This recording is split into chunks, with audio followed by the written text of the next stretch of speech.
Well, hello.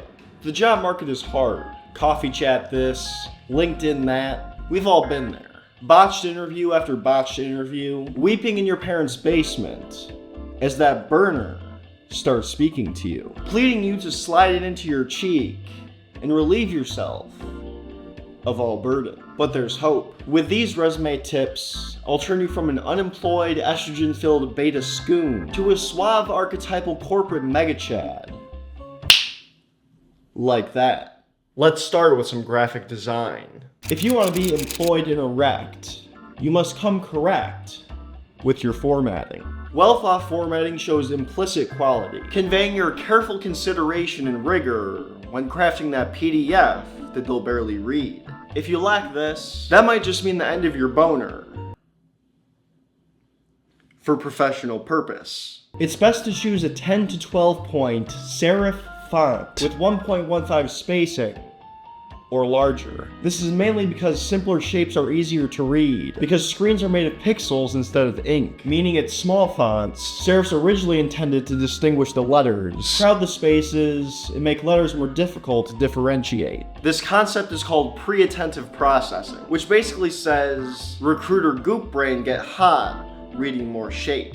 To accommodate their highway speed IQ, consider one of these fonts to lighten the mental load. Speaking of loads and my mentality toward them, let's talk about white space, a dominant force of cognitive load. Recruiters don't give a fuck about you, let alone the wall of words that you cram together. So cut the shit. The shit may or may not include decorative elements, visual dividers, and most of the written content. Though counterintuitive, less content will increase the perceived impact of the remaining points, mostly because you're no longer visually rambling like a drowning their stimulus with minutia. Your resume doesn't need to be special, it just needs to be good. Tism haver tip. Your name should have the largest space, as is the most important, the logo of the content. The coffee cup test. The test that tells you if your resume is macro-visually coherent. The test that tells you whether your resume is recruiter ready. The test that tells you whether you've been watching Bang Bus too close to the screen. Print your resume, place it on a table, and step back. If you can't spot key achievements in 5 seconds, revise for scannability. Eye tracking heat maps show the recruiter's eyes scan horizontally across the top, then vertically down the left margin, meaning the most important information should be at the top and the beginning. Accommodate this by applying the F pattern layout, left aligning key information like job titles and companies, while bolding key numbers and outcomes at the start of each sentence. If relative sizing is f***ing up your resume swag, the Gestalt principles recommend the mathematical golden ratio, where your name goes in 24-point font, section headers in 14, and body text in 11. It's imperative to build a narrative to retain viewer attention. From what I see here, your Chrome history illustrates your narrative as an Instagram Sabrina Carpenter slop ingestion bot, hugging it with the sticky hand of the Red Bull you spilled earlier, and writhing to simulate the touch of another human. A problem, action, result structure simultaneously highlights your ability to identify a problem, correct it, and provide value to those almighty shareholders. Let's check an example. They can sense your presence. They know that you're following them. Speaking only turns they all talk about you. They call you a freak. Creepy, ugly, fucking freak. Onto your relevant skills. Fluent in Excel? Nobody cares. Cut it. Generally, it's safe to assume everyone with an IQ above 85 has Microsoft Office down, so save yourself the space and cut that shit out. Similarly, remove any hard skills that are obsolete or irrelevant to the job. They don't care about what you used to know. They care about what you know now and how you can make an immediate impact to improve returns. For the hard skills you keep, incorporate them into each of your bullet points to support and add credibility to your use of each tool. Because nothing engorges the clitoris of a recruiter quite like evidence-backed claims. Soft skills. Unless you're applying for sales or a heavy customer-facing role, remove this entirely. These are typically implicit qualities that are identified during the interview process, which means little to nothing when written on your skills section. That's like saying, I'm smart. What does that actually mean? Shut up, bitch!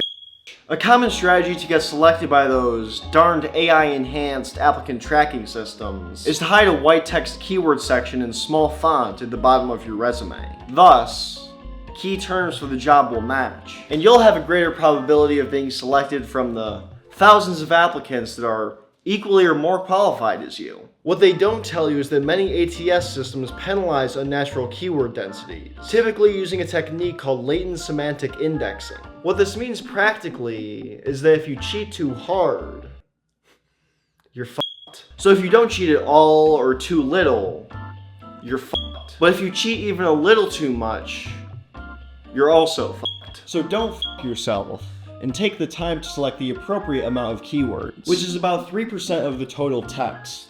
Congrats! You've made it this far in the resume editing process, meaning you likely have the baseline stability to survive a corporate job without daily suicidal ideation. Now comes getting found. The whole point of these fucking shenanigans. The point where you can really leverage your technological savvy as a scrappy, unemployed Gen Z new grad and scent mark the web with the musk of your sorrow.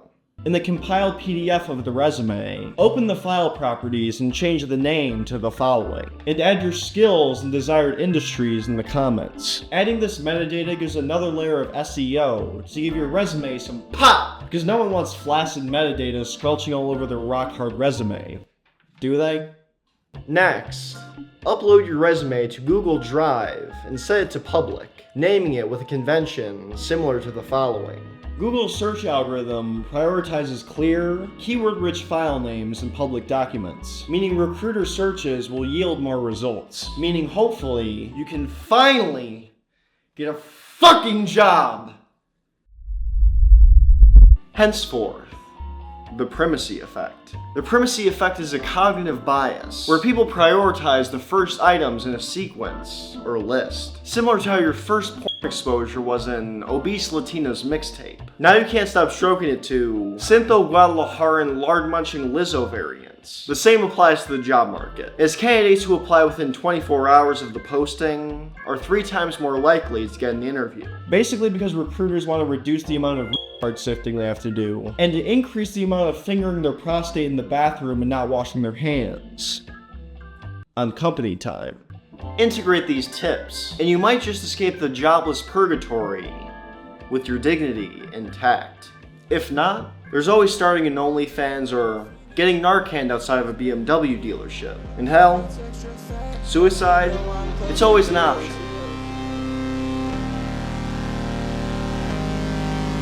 Extra fat, cause you know I'm closing deals.